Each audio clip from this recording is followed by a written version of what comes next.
Muncul Salahuddin. Salahuddin membebaskan kembali. Kalau ngelihat ceritanya Salahuddin, subhanallah ya, bagaimana perjuangan dia untuk membuat umat Islam bertakwa. Bukan dengan persenjataan aja. Kajian-kajian ya, ulama-ulama dimuliakan oleh Salahuddin Al-Ayyubi. Awalnya Salahuddin Al-Ayyubi ini gubernur yang ada di Mesir. Dia bersihkan Mesir dari Syiah pada waktu itu. Maka dengan itu Allah memberikan kekuatan kepada umat Islam. Tapi pada awal abad 1918, Palestina, Yerusalem jatuh kembali di tangan orang-orang Salibin. Tapi kalau yang dulu Nasoro yang datang, yang sekarang juga Nasoro, tapi di dalam mereka ada Yahudi. Seharusnya orang Nasrani itu benci sama orang Yahudi. Kenapa? Nabinya dibunuh.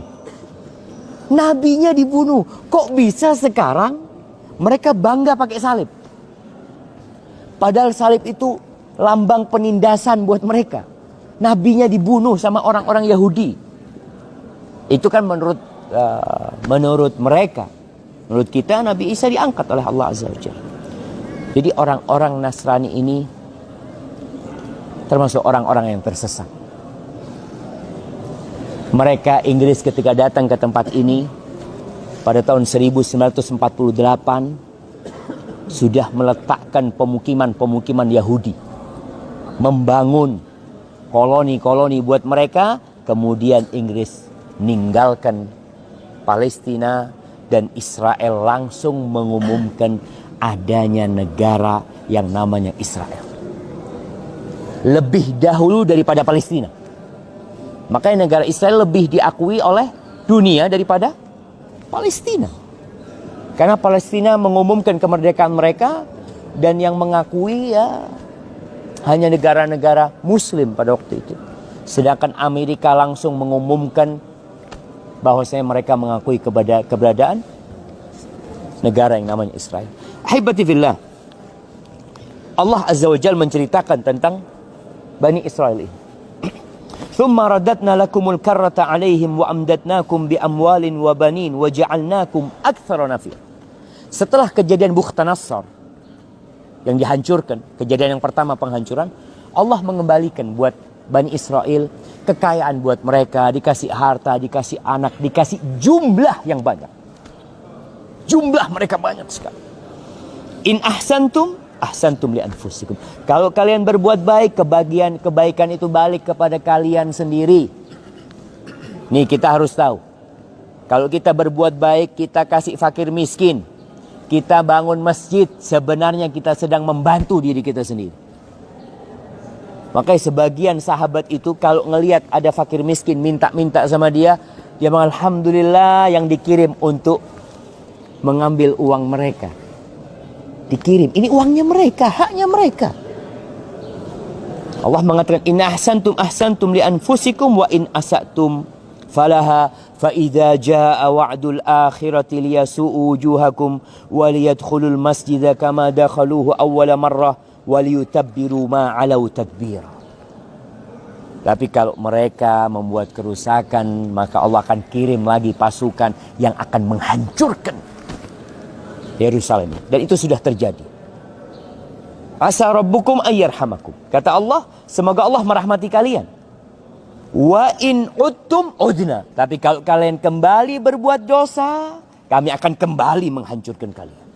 Wa ja'alna jahannama lil kafirin hasira. Kami akan jadikan neraka jahanam tempat buat orang-orang kafir.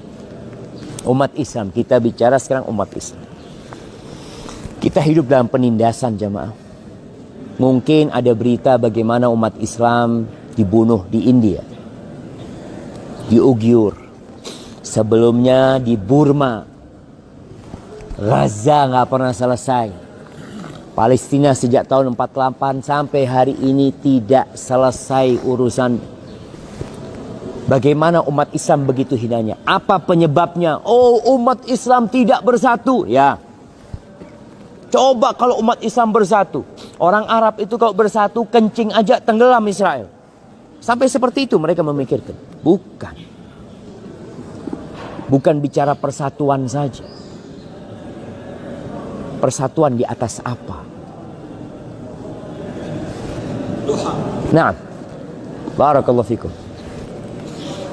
Persatuan di atas apa sekarang? Rasulullah sallallahu alaihi wasallam, ini penutup nih. Beliau mengatakan penyebab kekalahan umat Islam. Penyebab umat Islam yang jumlahnya banyak ini dilecehkan oleh masyarakat dunia. Beliau alaihi salatu wasallam mengatakan, yushiku an tada'a alaikumul umam kama tada'al akalatu ila qas'atiha. Hampir-hampir umat itu mengeroyok kalian. Sebagaimana orang yang makan bersama itu saling panggil jemaah. Kalau kita makan satu nampan, ya Allah, ya Allah, ya Allah, sini, makan. Itu para sahabat bertanya, awamin qillatin nahnu yawma idzin.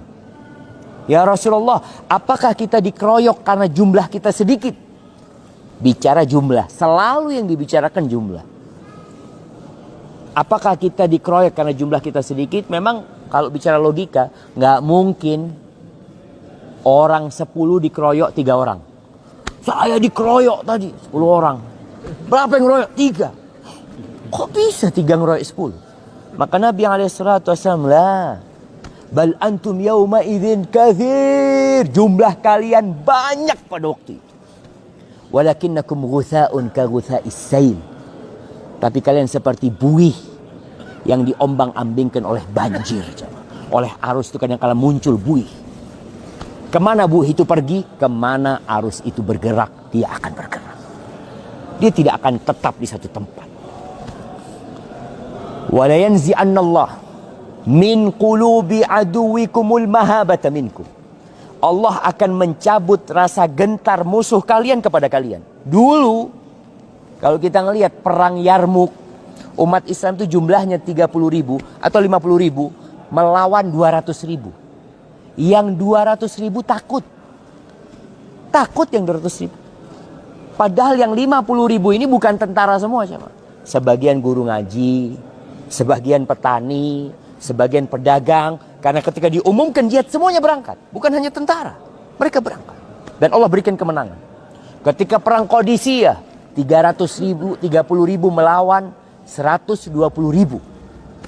Mereka ketakutan, Allah berikan kemenangan. Kata Allah, kami akan cabut rasa takut musuh kalian kepada kalian. Dan Allah akan berikan penyakit di hati kalian namanya al-wahn. Ada penyakit, bukan corona. Tapi penyakit itu namanya wahn. Qila wa mal wahn ya Rasulullah. Apa penyakit wahn itu? Hubbud dunya wa karahiyatul maut. Cinta dunia dan takut mati. Itu penyakit. Terus solusinya apa? Kata Nabi alaihissalatu wassalam, Nabi kasih solusi udah. Alaihissalatu wassalam. Cuma kita masih cari solusi yang lain. Kita perlu mempersatukan umat Islam di atas Islam yang benar. Kata Nabi alaihissalatu wassalam, idza tabaya'tum bil'ina wa akhadtum adnabal baqar wa raditum bizzara' wa akhadtum adnabal baqar wa taraktumul jihad sallatallahu alaikum dhullan la yanzi'uhu hatta tarji'u ila dinikum. Kata Nabi SAW, kalau sistem perdagangan kalian, jual beli kalian itu inah. Inah ini sistem riba yang terselubung. Ijon, macam-macam lah. Pokoknya sistem jual beli riba yang terselubung jamaah. Orang ngelihatnya kayaknya bukan riba. Ada yang oh riba. Ini menandakan umat Islamnya masih takut. Sehingga ribanya sembunyi-sembunyi. Sedangkan sekarang terang-terangan. Kalau nggak pakai riba nggak bisa punya rumah, Ustaz. Orang baru terima pegawai negeri langsung SK-nya sekolah.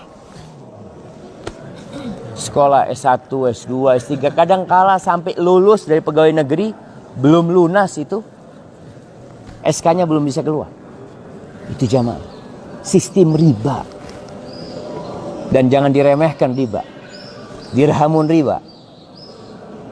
1 dirham riba, ya'kuluhur rajul wa huwa ya'lamu, yang dimakan oleh seorang hamba dalam kondisi dia tahu itu riba, asyaddu min 36 zanyah, itu lebih parah daripada 36 kali berzina.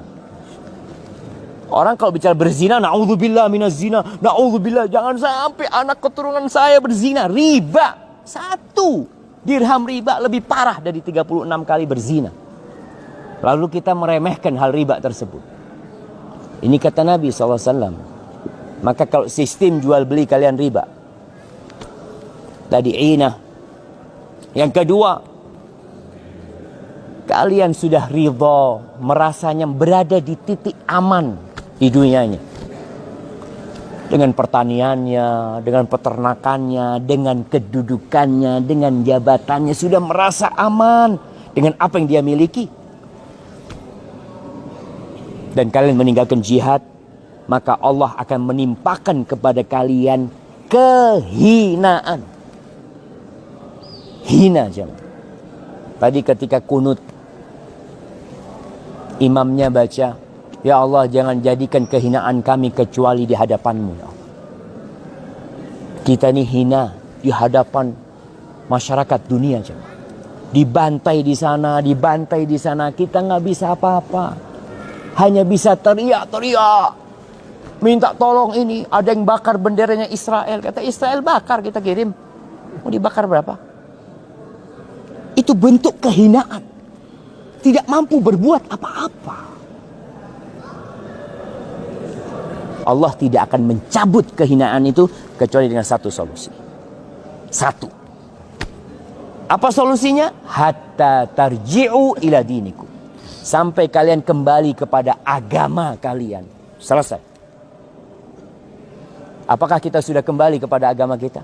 Apakah umat Islam sudah kembali kepada agama? Insya Allah kita melihat ada arus menuju ke sana. Umat Islam mulai belajar. Terus Islam yang mana Ustaz? Semua mengaku Islam yang paling benar. Nggak usah repot. Islamnya Rasulullah SAW. Islamnya para sahabat Nabi. Gimana Nabi kita Muhammad SAW dan para sahabatnya mengamalkan Islam ini, kita kayak gitu aja udah. Daripada kita ribut terus. Kita ingin persatuan, ya kita harus bersatu. Di atas apa? Islamnya Nabi Muhammad SAW. Allah mengatakan, فَإِنْ آمَنُوا بِمِثْلِ مَا آمَنْتُمْ بِهِ فَقَدْ اهْتَدَوْا. Kalau orang-orang itu beriman seperti berimannya kalian. Siapa kalian pada waktu ayat ini turun? Para sahabat Nabi. Mereka telah dapat hidayah. Maka usaha, belajar lagi, ngaji lagi. Lihat, mungkin dagangan kita ada yang nggak diridhoin Allah Azza wa Jal. Mungkin ada keluarga kita yang jauh dari agama, ajak mereka untuk kembali kepada agama, dan insya Allah janji Allah akan turun. In tansurullah yansurkum. Kalau kalian menolong Allah, Allah akan menolong kita. Hadza wallahu a'lam bishawab.